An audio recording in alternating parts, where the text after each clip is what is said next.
Baik, Assalamualaikum warahmatullahi wabarakatuh. Waalaikumsalam warahmatullahi wabarakatuh. Di sini kami akan menjelaskan mengenai gas kromatografi dalam pembelajaran kimia analitik. Sebelum itu, lanjut slide berikutnya, Mas. Perkenalkan, nama saya Arimbi Yasmin dengan NIM 22141221002 dengan rekan saya. Muhammad Hafidun Najib 22141221005. Dan saya Clara Sangarela dengan NIM 22141221008. Baik, kita akan menjelaskan mengenai gas kromatografi. Slide selanjutnya, Mas Najib.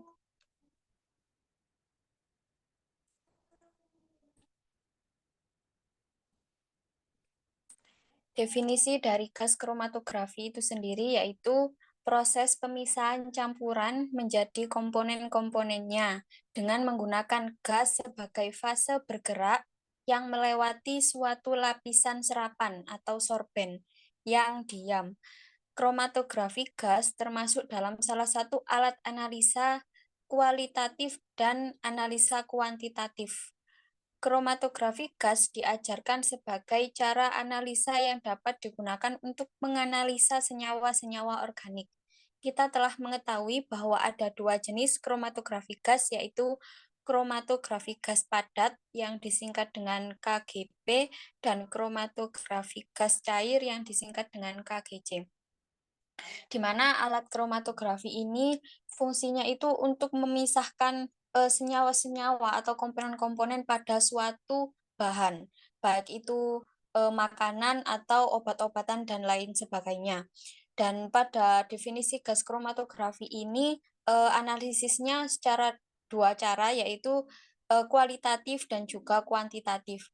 Kualitatif itu sendiri nanti bisa dilihat dari puncak-puncak detektor yang dihasilkan dan juga nanti di bawahnya itu ada tulisan-tulisan angka yang bisa dihitung yang berupa analisis kuantitatif. Selanjutnya,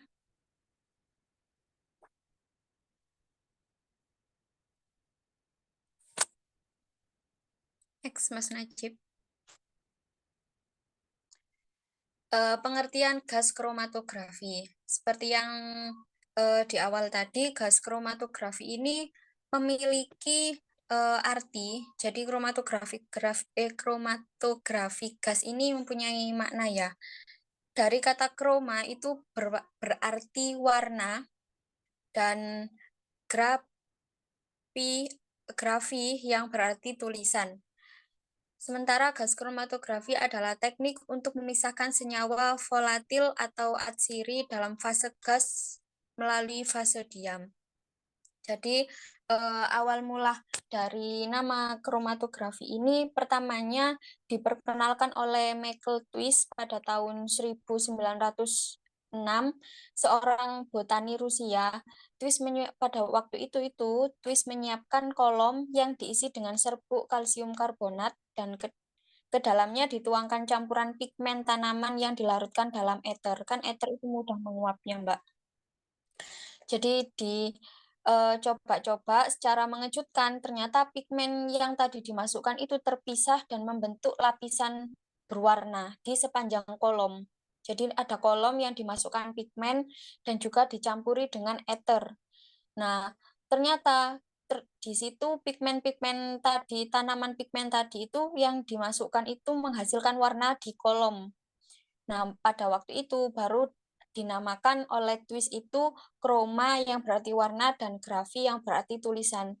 Dan terbitlah yang namanya kromatografi gas. Selanjutnya, tadi ada yang KGP dan juga KGC. Itu singkatannya kromatografi gas padat dan juga kromatografi gas cair. Perbedaan keduanya itu aslinya tidak jauh beda, hanya saja fase diamnya yang berbeda. Untuk fase geraknya sama. pada kromatografi gas kan ada kata-kata gas. Jadi semua penggeraknya yang ada di alat itu menggunakan gas. Bedanya dari KGP dan KGC ini cuma fase diamnya. Fase diamnya pada KGP kan namanya juga padat, Mbak ya. Jadi menggunakan absorben padat. Sementara fase geraknya gas, tetap gas. Kalau pada KGC itu fase diamnya berupa cair. Kan KGC namanya cair. Jadi fase diamnya itu berupa cair, sementara fase geraknya itu tetap gas. Jadi dua perbedaan ini aslinya secara teknis sama saja, hanya saja bedanya di fase diamnya, yaitu menggunakan fase kalau KGP menggunakan fase diamnya berupa padatan, kalau fase diamnya KGC berupa cairan. Next.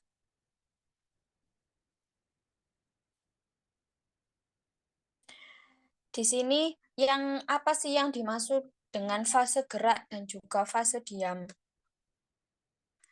Fase gerak itu memasukkan sampelnya itu berupa fase gerak, kan mereka bergerak. Sementara ketika sampel itu udah masuk di dalam alatnya nanti itu, mereka akan diam dan memisahkan diri. Kan sudah dicampur dengan gas, mereka akan memisahkan diri. Lah itu mereka diam, tidak bergerak. Itu yang membedakan. Fase gerak itu hanya ketika memasukkan dan ketika sudah berada di dalam, mereka akan diam, tidak bergerak. Hanya bedanya di situ saja. Untuk fase gerak itu gas dan zat terlalu terpisah sebagai uap. Pemisah tercapai dengan partisi sampel antara fase gasnya bergerak tadi itu. Ketika sudah masuk kan menjadi fase diam berupa cairan dengan titik didih tinggi yang terikat pada zat padat menunjangnya. Jadi nanti akan terpisah di dalam ketika sudah masuk itu. Terima kasih. Next. Sekarang alat-alat gas kromatografi. Ini menjadi satu kesatuan ya, tapi dibagi-bagi. Pada alat gas kromatografi itu ada yang namanya gas pengangkut, di mana gas pengangkut itu sendiri yang sering dipakai adalah helium, argon, nitrogen, karbon dioksida, dan hidrogen. Gas helium dan argon sangat baik, tidak mudah terbakar, tapi sangat mahal. Pada gas-gas yang telah saya sebutkan tadi itu, penggunaan gasnya itu tergantung detektor yang digunakan. Karena setiap gas itu mempunyai kecepatan penguapan dan penyaluran data ke detektor itu berbeda-beda. Jadi tergantung jenis detektornya yang digunakan itu nanti seperti apa, baru disesuaikan dengan gas yang digunakan. Untuk syarat gasnya itu kalau untuk penggunaan ya tadi sama dengan detektor dan juga mudah didapat dengan harga kalau bisa ya jangan mahal karena kan juga dapat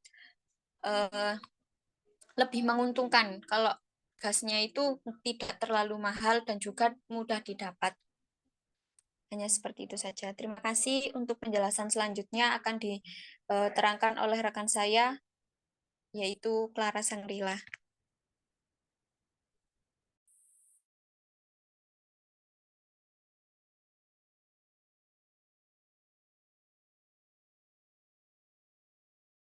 Monggo Clara dilanjutkan. Baik, terima kasih. Saya akan melanjutkan presentasi dari rekan saya tentang alat gas kromatografi, yaitu tempat injeksi. Cuplikan ini dimasukkan ke dalam kolom dengan cara menginjeksikan melalui tempat injeksi. Cuplikan harus dalam bentuk fase uap. Gas dan uap dapat dimasukkan secara langsung, tetapi kebanyakan senyawa organik berbentuk cairan dan padatan. Hingga dengan demikian, senyawa yang berbentuk cairan dan padatan pertama-tama harus diuapkan. Ini membutuhkan pemanasan sebelum masuk dalam kolom. Seperti pada gambar tersebut, tempat injeksinya.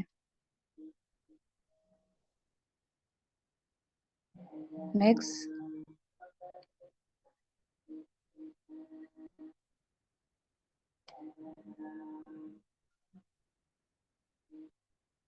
Selanjutnya alat gas kolom.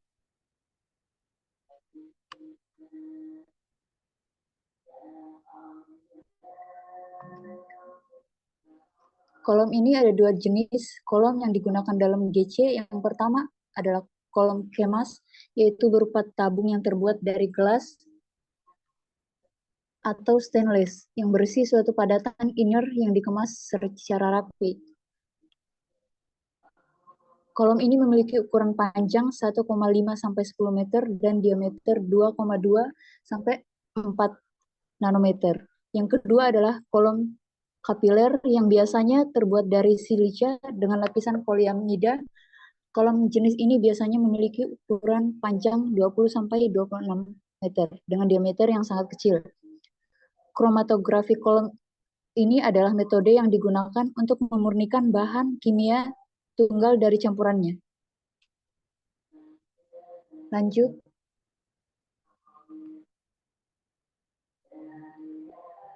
Selanjutnya detektor. Detektor ini berfungsi sebagai pendeteksi komponen-komponen yang telah dipisahkan dari kolom secara terus-menerus, cepat, akurat, dan dapat melakukan pada suhu yang lebih tinggi.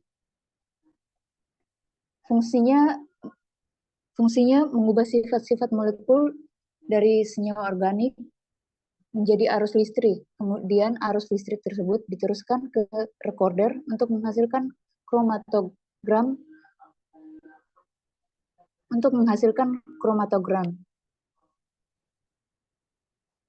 Dan detektor ini yang paling umum digunakan dalam GC adalah detektor ionisasi nyala dan detektor konduktivitas thermal. Lanjut.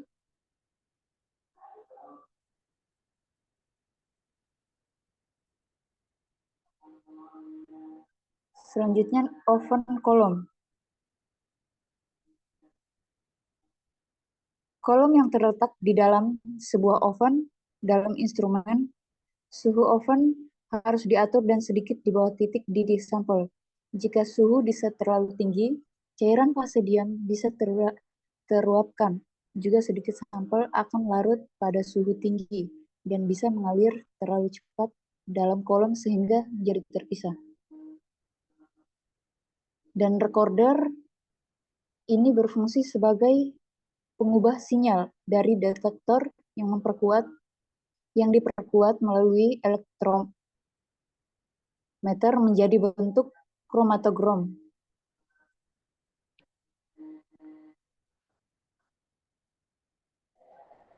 Dari kromatogram ini yang diperoleh dapat dilakukan analisis kualitatif dan kuantitatif. Lanjut.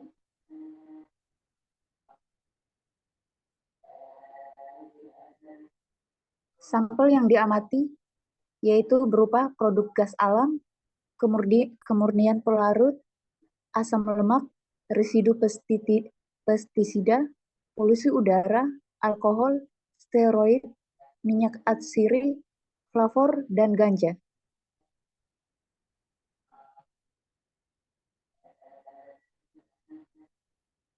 Selanjutnya,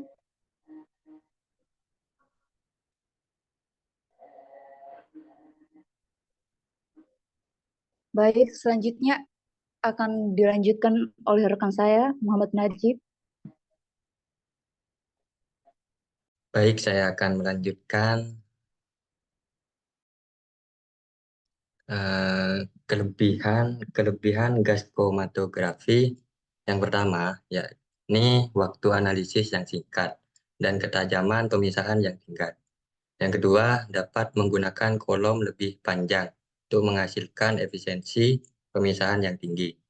Yang ketiga, gas mempunyai viskositas yang rendah. Yang keempat, kesetimbangan partisi antara gas dan cair berlangsung cepat, sehingga analisis relatif cepat dan sensitivitasnya tinggi. Yang kelima, yakni pemakaian fase cair. Memungkinkan kita memilih dari sejumlah fase dalam yang fase diam yang sangat beragam yang akan memisahkan hampir segala macam campuran.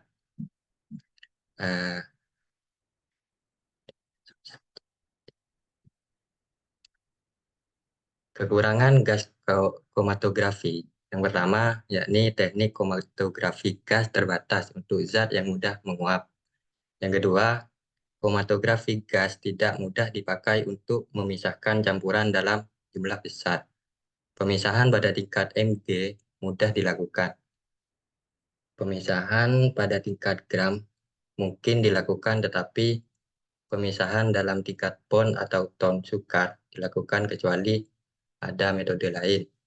Yang ketiga, fase gas dibandingkan sebagian besar fase cair tidak bersifat reaktif terhadap fase diam dan zat terlarut. Yang terakhir, aplikasi gas kromatografi. Yang pertama, polusi udara. Yang kedua, klinik dan bidang penelitian. Yang ketiga, bahan pelapis. Yang keempat, minyak astri. Yang kelima, bahan makanan. Yang keenam, sisa pestisida. Yang ketujuh, perminyakan. Yang kedelapan, bidang fermentasi dan obat. Kesimpulan dari gas kromatografi itu sendiri, yakni suatu istilah umum yang digunakan untuk berbagai macam teknik pemisahan yang didasarkan atas partisi sampel antara suatu fasa gerak yang bisa berupa gas atau cair dan fasa diam yang juga bisa berupa cairan maupun suatu padatan. Hal ini dikarenakan adanya perbedaan polaritas dari fasa diam dan gerak. Ada dua jenis gas yaitu kromatografi gas padat yang disebut KGP dan kromatografi gas cair KGC. Sekian penjelasan dari kami.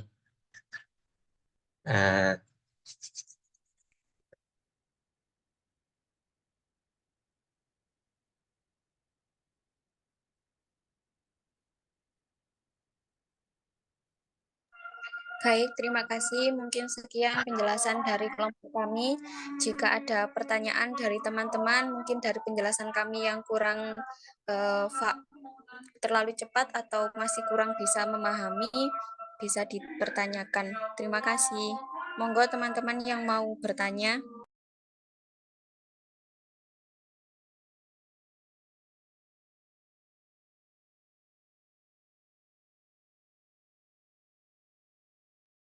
Assalamualaikum, permisi.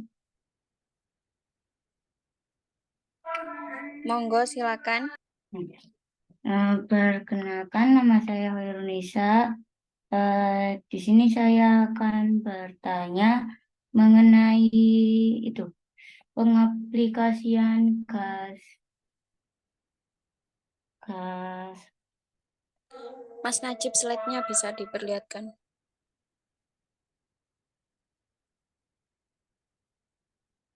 Yang pengaplikasian itu gas kromatografi itu apakah ada yang spesifik ke bidang pangan ya untuk contohnya?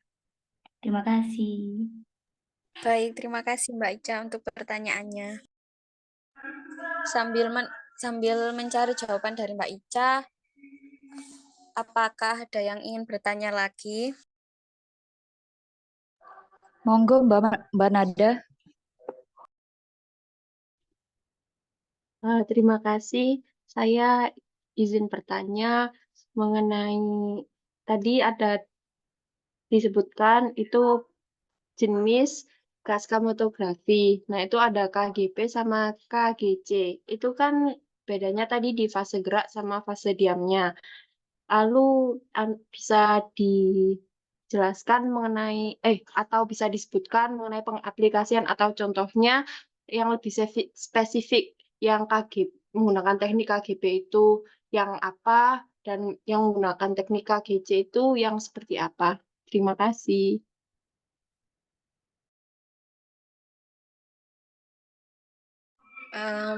Baik, izin menjawab pertanyaan dari Mbak Ica. Untuk contoh atau pengaplikasian pada produk pangan yang spesifik ada, tentu saja ada. Semisal ada makanan, ini hampir saja seperti penjelasan kemarin dari kelompok Mbak Nada dan juga Mbak Alicia, di mana ini kan pemisahan komponen-komponen pangan. Jadi ketika bahan itu dimasukkan pada alat gas kromatografi, di situ akan semisal contohnya roti gitu ya. Oh, jangan wis yogurt. Itu bisa kita tahu kandungan apakah ada proteinnya atau ada vitaminnya juga. Terus juga bisa menganalisis vitamin C atau juga komponen-komponen yang terkandung. Misalnya kita tidak tahu makanan ini ada apa aja. Jadi kita tes pada gas kromatografi itu, maka komponen-komponen pada bahan itu akan terpisah, di mana pasti ada komponen-komponen yang tidak diinginkan juga pasti terlihat di gas kromatografi. Jadi gas kromatografi ini nanti bisa menentukan seberapa lama makanan ini bisa bertahan. Terus itu ada kandungan apa saja, ada faktor apa saja yang menyebabkan makanan ini bisa cepat basi atau gimana gitu. Jadi untuk spesifik makanan bisa semua.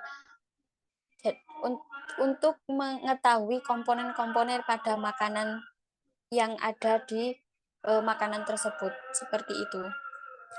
Apa bisa diterima Mbak Ica atau masih kurang jelas? Sudah, terima kasih Mbak Yasmin. Baik Mbak Ica, terima kasih untuk pertanyaannya.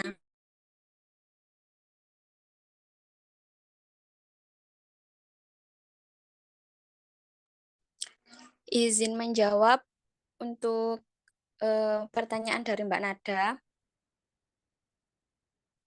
Untuk KGP dan juga KGC sendiri, makanan apa yang dianalisis menggunakan metode KGP ataupun KGC. Untuk fase geraknya itu semua sama Mbak, ya nggak ada yang beda. Jadi yang membedakan tadi cuma fase diamnya. Fase diamnya itu ya ketika tadi pemisahan itu. Untuk makanan, itu semua jenis makanan bisa dicek menggunakan KGP dan juga KGC. Karena ketika sampel itu masuk di injektor tadi, ketika bentuknya itu masih cairan, aduh rame. Sebentar Mbak ya.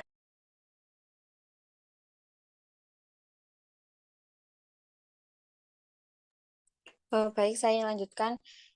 Jadi untuk fase diamnya tadi kan misalnya berupa cairan atau padatan dari bahan apapun itu, ketika sudah dimasukkan ke injektor dan barang tadi kan masih belum berupa gas, jadi nanti perlu dipanaskan di injektor tadi sehingga menghasilkan uap atau gas dan baru bisa dimasukkan ke kolom dan proses selanjutnya untuk dipisahkan komponen-komponennya. Jadi untuk KGP dan KGC itu sendiri tidak ada bedanya.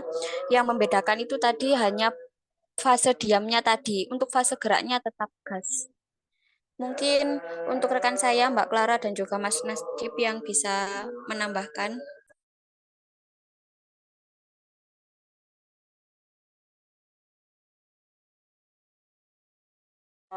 Apakah jawabannya bisa diterima oleh Mbak Nada atau masih kurang?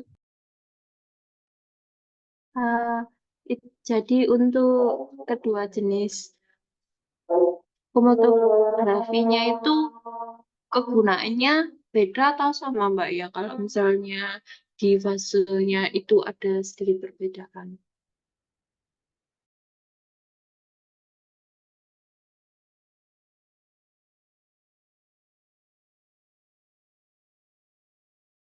Sebentar Mbak ya, masih rame di sini. Nggih.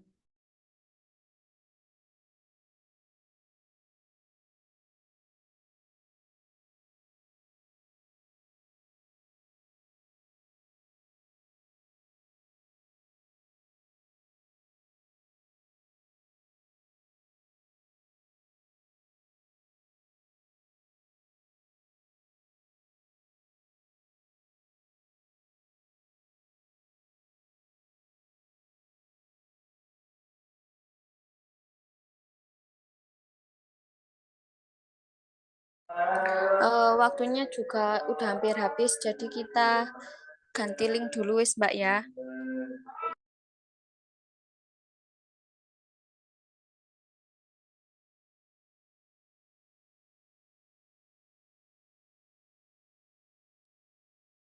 Oke, monggo Mbak.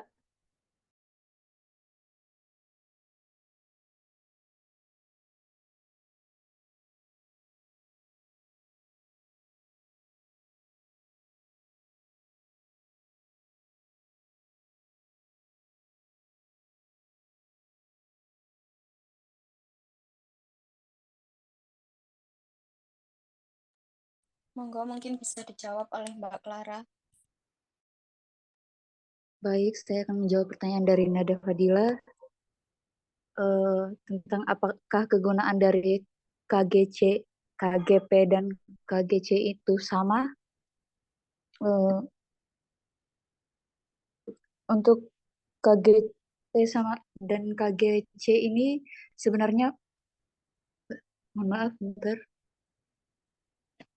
Untuk KGC dan KGP dan KGC ini sebenarnya memiliki tujuan umum untuk memisahkan dan menganalisis campuran senyawa kimia. Namun mereka namun KGP dan KGC ini memiliki perbedaan dalam fase yang digunakan untuk pemisahan.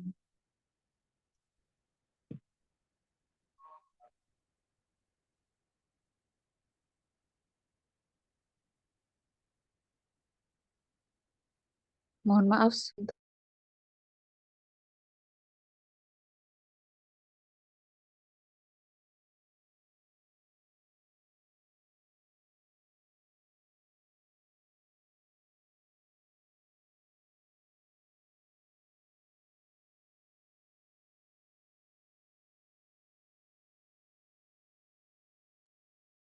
Mohon maaf, saya akan melanjutkan jawabannya.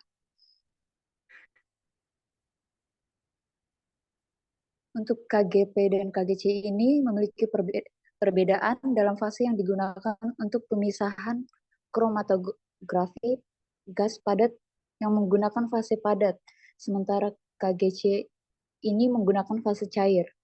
Jadi keduanya dapat digunakan untuk analisis senyawa organik, pemantauan kualitas produk, serta dalam penelitian kimia dan biokimia.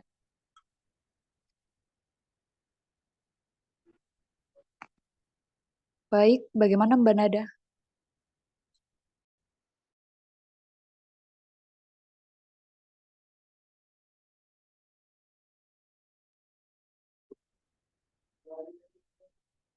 Ya, bisa diterima. Terima kasih. Terima kasih kembali.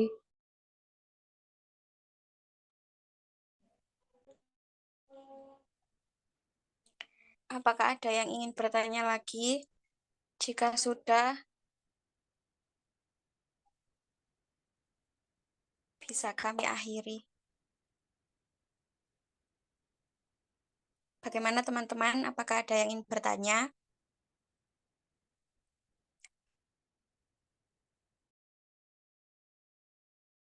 Mungkin sudah. Baik, kalau begitu, Mbak Nada.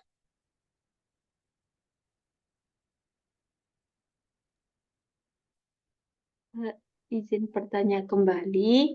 Tadi kan ada disebutkan oleh Mbak Clara beberapa sampel yang diamati dengan teknik gas kromatografi. Nah, itu ada salah satunya asam lemak. Setahu saya, asam lemak itu kan akan rusak ketika kena suhu tinggi sampai menguap gitu. Mungkin bisa dijelaskan sedikit mengenai hal tersebut. Terima kasih. Baik, terima kasih izin menjawab. Kalau untuk asam lemak, kan kita juga tidak apa ya Mbak ya, tidak mendetail banget untuk bagaimana teknis dari satu-satu bahan. Jadi mungkin kalau asam lemak ada apa ya, dari suhu juga kan tidak terlalu panas banget gitu. mungkin bisa dicairkan dan juga hasil cairannya itu nanti bisa dipanaskan, bukan langsung ke asam lemaknya. Begitu. Jadi nanti asam lemak itu yang dicairkan, baru cairannya itu yang dipanaskan maksudnya dijadikan sampel, diencerkan dulu gitu loh, Mbak. Baru nanti cairannya itu mungkin dipanaskan dan dijadikan sampel untuk dianalisis. Begitu. Terima kasih. Atau mungkin dari teman-teman saya mau menambahkan, Mbak Clara dan Mas Najib.